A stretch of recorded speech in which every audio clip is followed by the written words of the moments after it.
Sementara itu, setelah melintasi daerah di kaki Gunung Merbabu, dengan cepat Sunan Kudus bersama 7 orang santrinya berjalan ke arah Sungai Tuntang di sebelah timur Rawabening. "Kita bermalam di tepi Sungai Tuntang," kata Sunan Kudus. "Baik, Kanjeng Sunan," kata beberapa santrinya. "Kita berjalan ke arah Kudus atau langsung menuju ke kota Raja Demak, Kanjeng Sunan?" tanya seorang santrinya. "Kita langsung ke kota Raja Demak.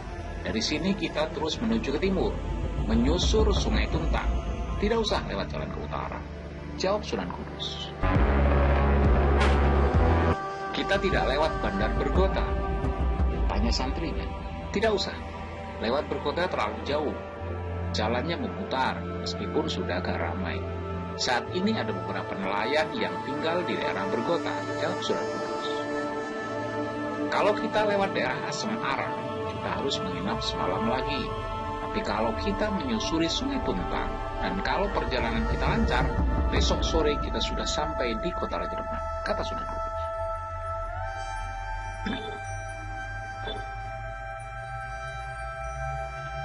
"Baik, Kanjeng Sunan," kata santrinya. "Kita bermalam di hutan di tepi sungai setelah melewati pohon nyumplung itu," kata Sunan Kudus.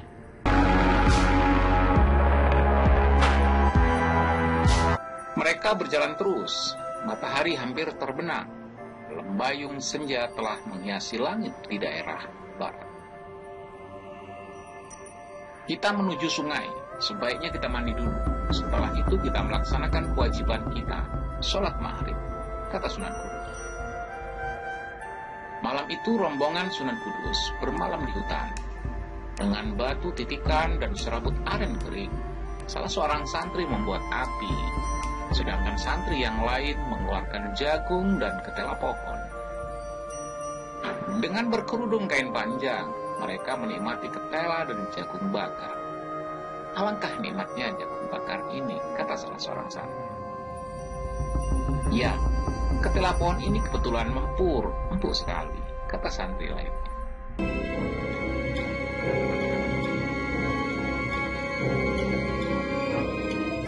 Malam itu rombongan Sunan Kudus tertidur nyenyak, dan sebelum fajar mereka semuanya telah terbangun. Setelah menunaikan kewajiban sholat subuh berjamaah, maka Sunan Kudus mengajak mereka melanjutkan perjalanan menyusuri Sungai Tuntang menuju arah matahari terbit. Setelah beberapa lama mereka berjalan, mereka hampir sampai di suatu kedung yang tenang.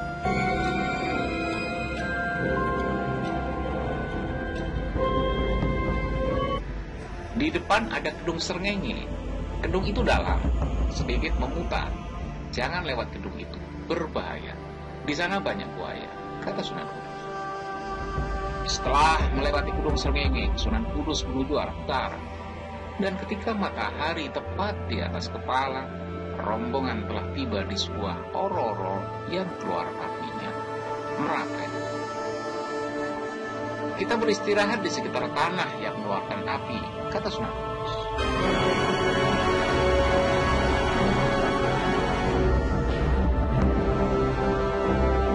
Setelah dari daerah Merapen, kita lanjutkan perjalanan kita. Kota Raja Demak sudah dekat, kata Sunan Kudus.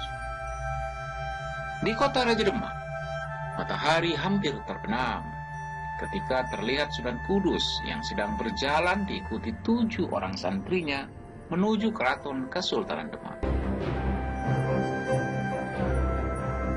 2 orang prajurit di pintu gerbang yang mengenal Sunan Kudus sebagai senopati perang kerajaan Demak mengangguk hormat. Sunan Kudus memerintahkan para santrinya untuk menunggu di luar pintu gerbang. Hanya Sunan Kudus sendiri yang masuk ke dalam keraton.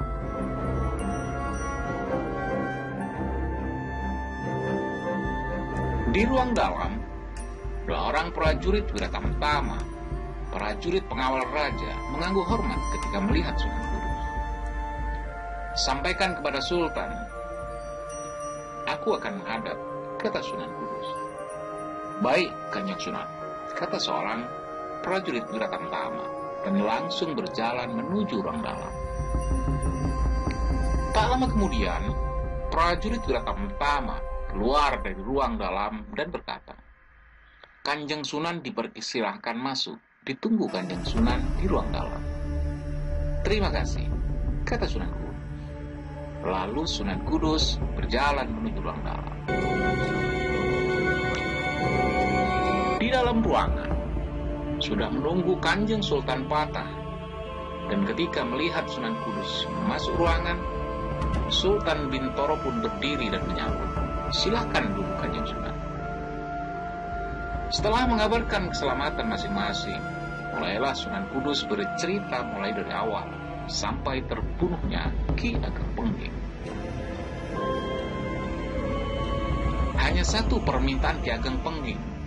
Rakyat Pengging jangan disangkut pautkan dengan peristiwa ini, kata Sunan Kudus. Baik Kanjeng Sunan, kita anggap persoalan Ki Ageng Pengging sudah selesai. Rakyat Pengging tidak akan disangkut pautkan dengan persoalan Adi Kebo Penongko, kata Sultan. Terima kasih Kanjeng Sultan, kata Sunan Kudus. Malam ini Kanjeng Sultan menginap di Demak saja, besok baru pergi ke Kudus, kata Sultan Hamengkubuwono. Terima kasih Kanjeng, hamba mohon diri, besok setelah terbit fajar, hamba langsung pulang ke Kudus, kata Sunan Kudus. Setelah berpamitan, maka Sunan Kudus berjalan keluar ruangan, menemui Wiratama. Saya beserta 7 orang santri diperintahkan Kanjeng Sunan untuk bermalam di Demak. Baik Kanjeng Sunan, kamar segera kami siapkan, kata seorang Wiratama. Malam itu, Sunan Kudus beristirahat dan tidur di Demak.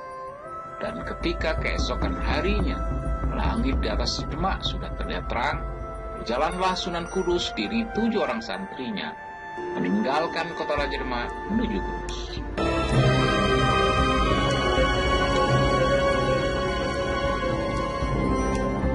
Hari berganti hari, 7 hari setelah kematian Ki Ageng Pengging, kembali mendung tebal menyelimuti desa Pengging yang terletak di kaki Gunung Merapi. Pagi itu, udara sejuk di kaki Gunung Merapi digetarkan oleh bunyi kentongan 1-2, 1-2, terus-menerus tanpa henti. Seorang petani yang sedang menyangkul di sawah menengadahkan kepala. Suara kentongan 1-2, ada orang yang meninggal dunia. Siapa dia? Di sebelah selatan, arah rumah Nyai Ageng Pengging, katanya dalam. Diletakkan cangkulnya, lalu dibersihkannya. Kemudian dengan cepat ia berjalan menuju rumah Nyai Ageng Pengging. Sesampai di sana ternyata saat itu sudah banyak orang yang berkumpul di rumah Nyai Ageng Pengging.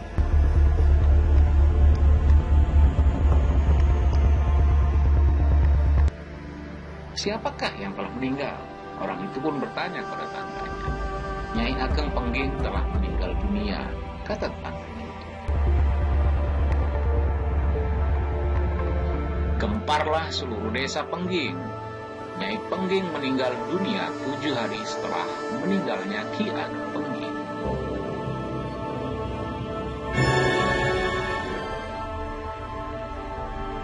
Di desa Tingkir, Nyai Ageng Tingkir berlinang air mata ketika mendengar kabar meninggalnya Nyai Ageng Pengging.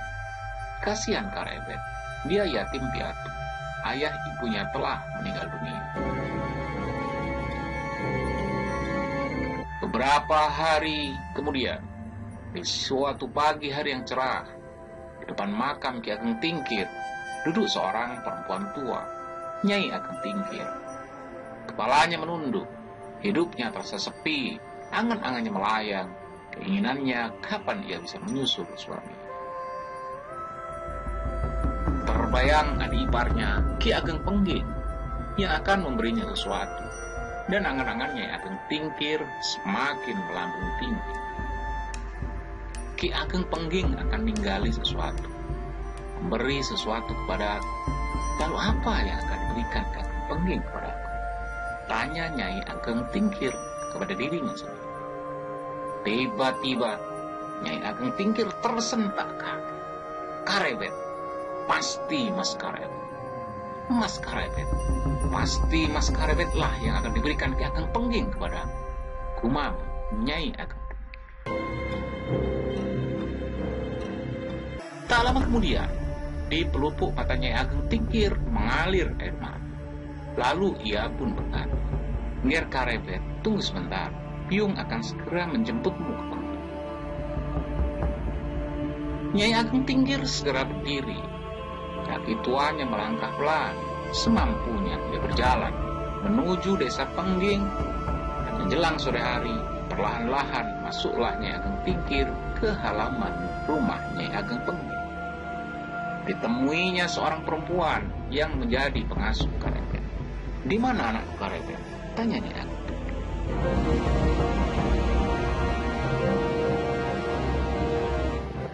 "Sejak pagi hari Mas Karebet tidak kelihatan.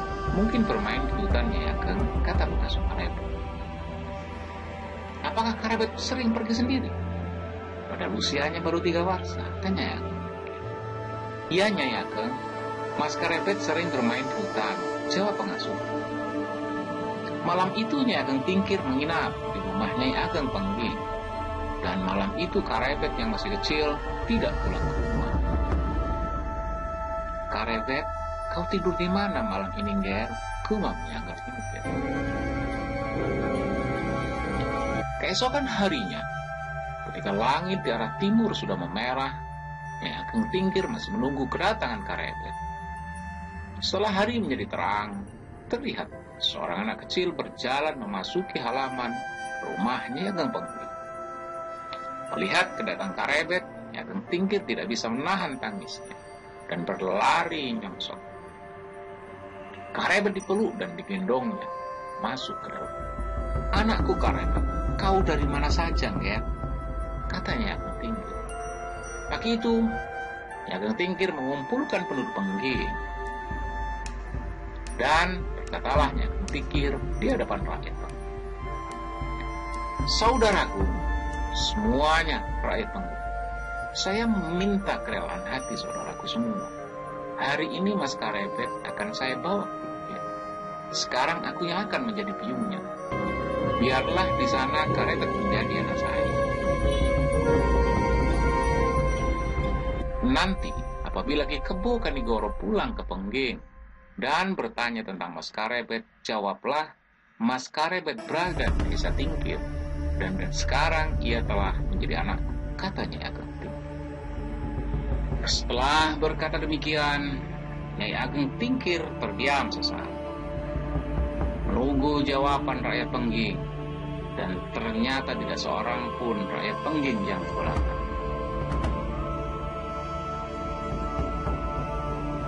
Pada hari itu juga, Nyai Ageng Tingkir membawa Karebet ke desa Tingkir.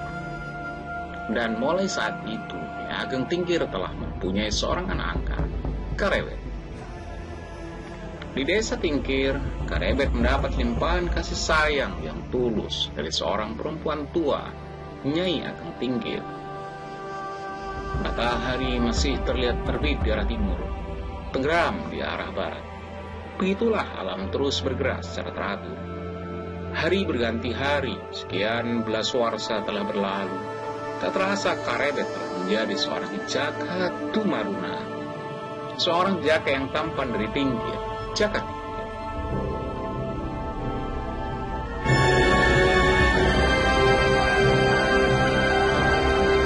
Saat itu Kesultanan Demak masih tetap berdiri tegak di bawah perintah seorang raja, Sultan Trenggono, anak dari Sultan Patah. Pedut ampak-ampak terlihat jelas di puncak Gunung Merbabu ketika seorang pemuda tampan, jaka Tingkir, menuruni lembah, kembali pulang menuju desa Tingkir. Sudah 20 nama Karebet yang sering dipanggil jaka Tingkir pergi meninggalkan ibunya untuk belajar ilmu Jaya Kawijayan guna kasantika. Ada beberapa orang pinunjul. Di kejauhan, Dilihatnya gunung Merapi yang membara di puncaknya. Beberapa purnama yang telah lalu, serta Tingkir telah sampai di sana. Lalu berjalan menjelajah ke beberapa tempat, ke lereng Gunung Lawu. Lalu berjalan lurus ke arah selatan, Segoro Kidul. Terbayang wajah Nyai Ageng Tingkir yang cemas sedang menanti kedatangannya. Tidak lama aku pergi hanya 2 candra saja, kata Karebet di dalam hati. Masih lebih lama ketika dia berada di Selo.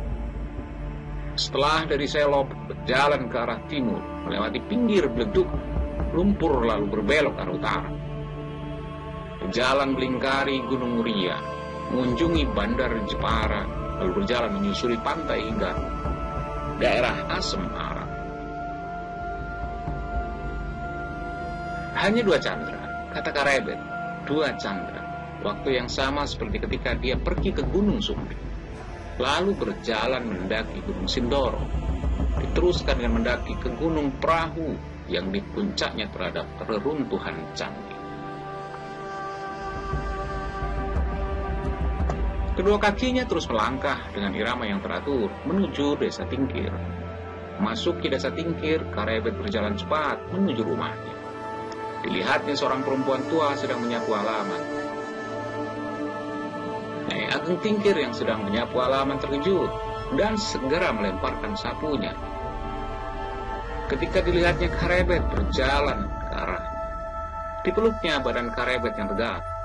Pelukannya masih seperti ketika dia memeluknya semasa masih anak. Ger anakku Karebet, kau pergi terlalu lama. Sudah 6 candra kau tidak pulang. Kau tinggal biungmu sendiri di rumah, katanya Ageng Tingkir. Tidak biung, aku hanya pergi 2 candra, jawab Tingkir.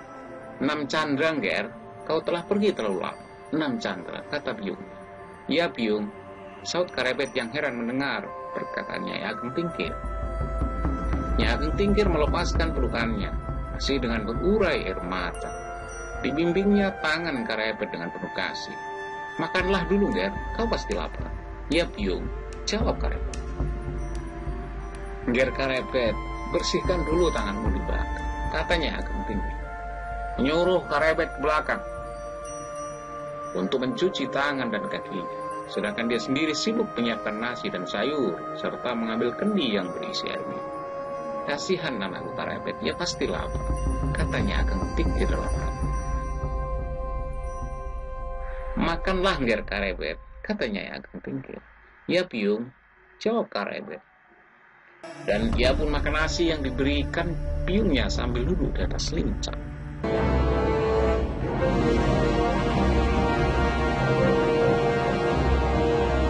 Ger Karebet anakku, sepasar yang lalu uakmu Kakang Kebo Kanigoro datang ke sini mencari, katanya ya Kebo. Siwo Kebo Kanigoro kesini seorang diri biung, tanya Karebet. Ya, uakmu kesini sendiri, katanya ya Ageng Tingkir. Sambil mengunyah makanan, pikiran Karebet terus melayang. Uaknya Kebo Kanigoro, kakak dari ayahnya. Kebo Kanigoro sudah beberapa kali menemui dirinya di Tingkir, mengamati perkembangan ilmunya, bahkan sering juga mereka berlatih olah kanuragan bersama. Kebo Kanigoro yang mumpuni dalam ilmu kanuragan sangat memperhatikan perkembangan ilmu Karebet. Dan dari Kebo Kenangalah dia menerima ilmu perguruan pengging yang pada saat itu di dalam dirinya telah luluh dengan ilmu dari beberapa perguruan lain. Sambil terus mengunyah makanan, angan-angannya pun terus melayang mengembara tinggi jauh.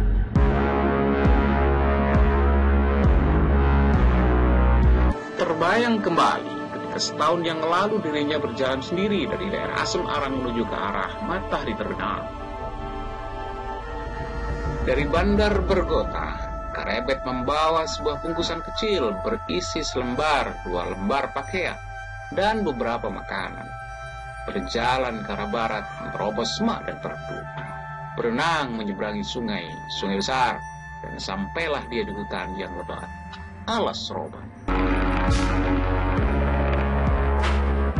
Matahari yang berada di atas kepalanya tidak mampu menerobos lebatnya hutan, dan Karebet pun berjalan semakin ke tengah hutan yang rapat dengan pepohonan yang tinggi. Alas Roban yang penuh dengan pohon-pohon besar, seperti bayang-bayang hantu yang tangannya siap menerkam.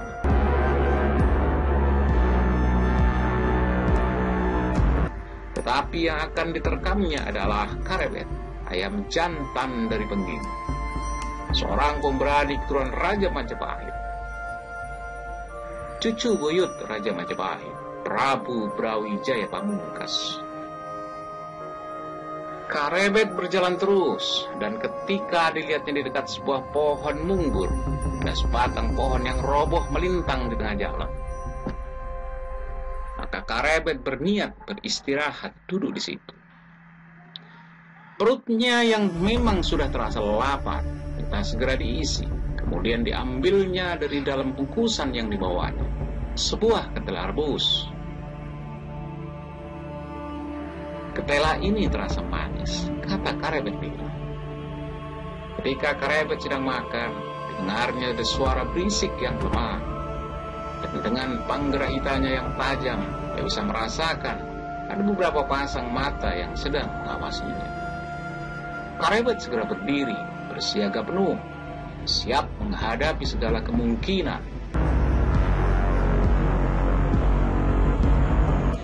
Silakan Kisanak keluar, jangan bersembunyi di balik pohon, kata Karebet.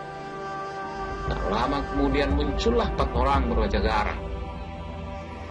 Dengan membawa senjata tajam, mereka mengepung Karebet. Begal Alas Roban, kata Karebet.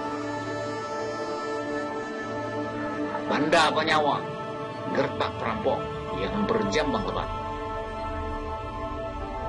Kisanak, saya bukan orang kaya, tidak punya harta apapun. Saya hanya lewat saja, dan saya harap Kisanak tidak akan mengganggu saya, kata Karebet.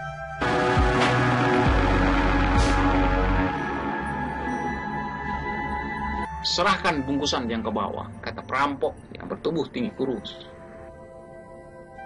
Bungkusan ini hanya berisi selembar kain dan sedikit makanan. Tidak ada barang berharga apapun di dalam bungkusan ini, jawab Karebet. Serahkan bungkusan itu, atau kau memilih mati di sini, sambungnya lagi. Berhadapan dengan gerombolan begal Alas Roban, Karebet merasa tidak ada jalan lain selain bertempur.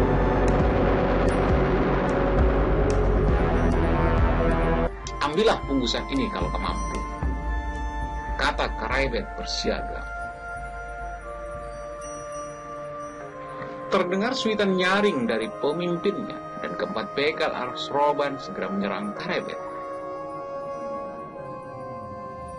Dengan tangkasnya, Karebet menghindari ayunan golok perampok yang bertubuh tetap.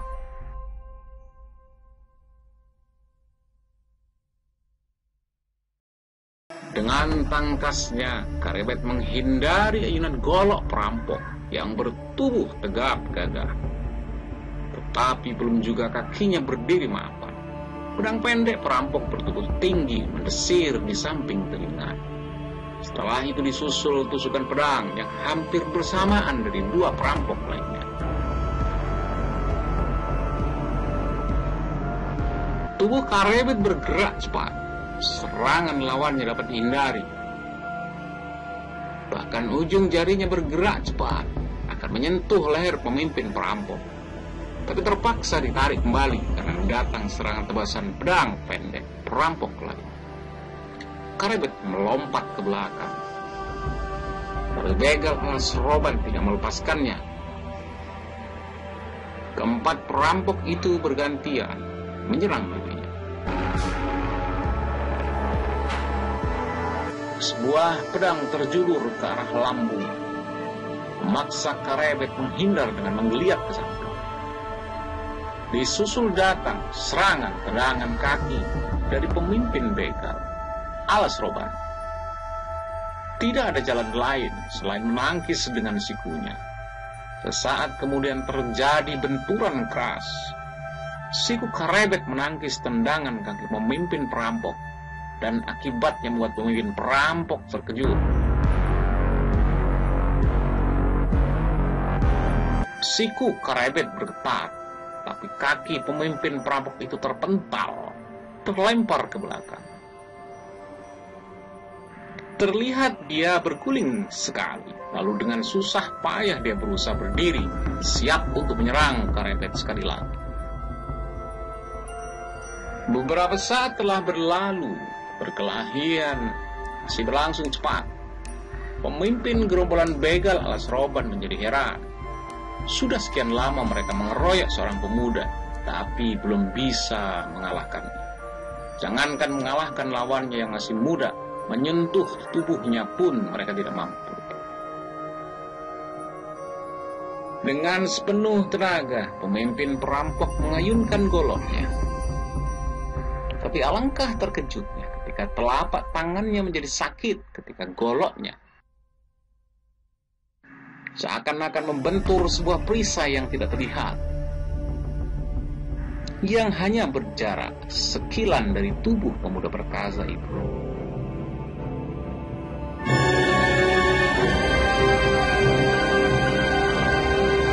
Setelah dilihatnya berulang kali, ternyata semua senjata perampok satu pun tak ada yang mampu menyentuh tubuh pemuda itu. Semuanya membentur tameng tidak terlihat yang berjarak sekitar sekilan dari tubuhnya. Anak ini memiliki sebuah ilmu kebal yang luar biasa. Ajian apa ini? Tanya perampok itu di dalam hatinya. Ternyata bukan hanya gerombolan begal alas roban saja yang terkejut melihat benturan senjata dengan perisai yang tidak kasat mata di tubuh Karebet yang berjarak sekilan. Seorang yang sedang berdiri bersembunyi di balik pohon mungur juga melihat perkelahian itu dengan heran.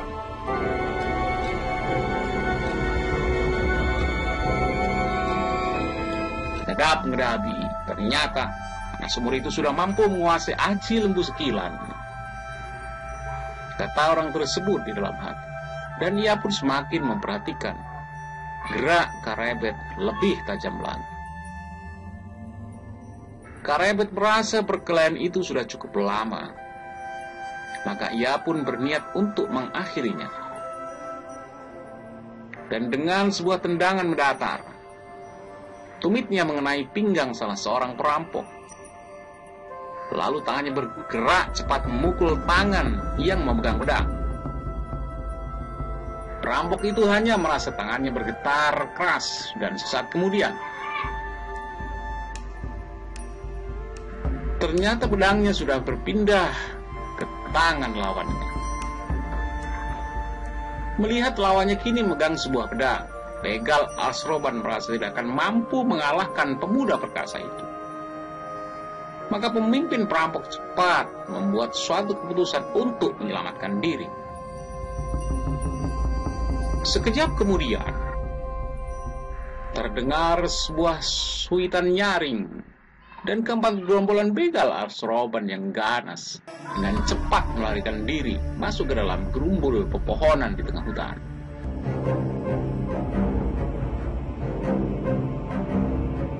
Karebet hanya memandang ke arah hilangnya para perampok, dan sekarang di tangannya tergenggam sebuah pedang milik salah seorang begal alas roban. Namun saat kemudian, Karebet terkejut bukan buatan ketika mendengar suara orang batu, disertai dengan suara gemerisik di balik pohon munggur.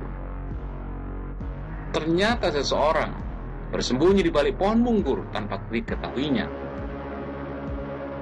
Dan suara nafasnya tidak dapat ditangkap oleh lancipnya Panggeraita. Pasti dia orang Pinunjul, seorang yang mumpuni dalam olah kanuragan. Karebet tidak sempat berpikir siapa orang yang telah bersembunyi di balik pohon. Yang dapat dilakukannya saat itu adalah mengentrapkan aji lembu sekilan sejauh kemampuannya. Karebet bergerak memutar tubuhnya menghadap ke arah pohon munggur. bersiaga sepenuhnya menghadapi orang yang bersembunyi di balik pohon itu. Sekejap kemudian, Karebet terlihat berdiri kokoh di atas kedua kakinya yang renggang. Jari tangannya dengan kuat menggenggam pedang rampasan, mengeterapkan aji lembu sekilan yang telah manjing dalam dirinya, dalam tingkat kemampuan yang paling tinggi. Dan ia pun telah bersiap sepenuhnya menghadapi serangan orang yang bersembunyi di balik pohon.